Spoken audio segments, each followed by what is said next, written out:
আজকের এই প্রতিবেদনটি হৃদয় বিদারক এক খবর নিয়ে। সিনেমা মানেই আমরা দেখি রঙিন দৃশ্য, চোখ ধাঁধানো অ্যাকশন আর বীরত্বের মুহূর্ত, কিন্তু সেই নায়কের পেছনে থাকে একজন নীরব যোদ্ধা, স্ট্যান্ডম্যান। এমনই একজন নায়ক মনির হোসেন চলে গেলেন আমাদের ছেড়ে। রাজশাহীর হাইটেক পার্কে শুটিং চলছিল শাকিব খান অভিনীত তাণ্ডব সিনেমার।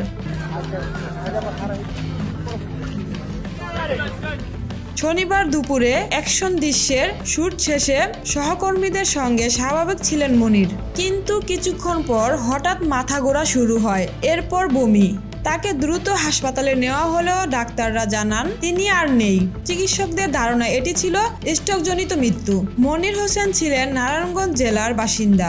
দীর্ঘদিন ধরে তিনি সিনেমায় স্ট্যান্ডম্যান হিসেবে কাজ করে আসছিলেন। যে ঝুঁকিপূর্ণ দৃশ্যগুলো আমরা রোমান্স নিয়ে দেখি, তার পেছনে থাকে এমন মানুষরাই। তারা জানেন এক ভুলই হতে পারে বিপদ, তবুও ঝুঁকি নেন দিনের পর দিন। পরিচালক রায়হান রাফি বলেছেন, মনির ভাই শরীর খারাপের কথা বলেননি, দায়িত্বশীলভাবে শুটিং করে চলেছেন।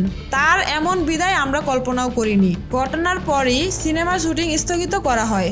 ইউনিটে নেমে আসে শোক। মনিরের মৃত্যুতে অনেক তারকা সহকর্মী সামাজিক মাধ্যমে শোক প্রকাশ করেছেন। অনেকে বলেছেন তিনি ছিলেন সেই নায়ক যাকে আমরা কখনো ক্লোজ আপে দেখিনি, কিন্তু তার সাহস ছাড়া সিনেমা হতো না। এই মৃত্যুর নতুন করে প্রশ্ন তোলে স্ট্যান্ড পারফর্মারদের স্বাস্থ্য, নিরাপত্তা আর সুরক্ষার বিষয়ে আমরা কতটা সচেতন। পেশাগত চাপে অসুস্থতা গোপন করে কাজ করা, সেটে নিরাপত্তার ঘাটতি, এসব নিয়ে এখন ভাবার সময়।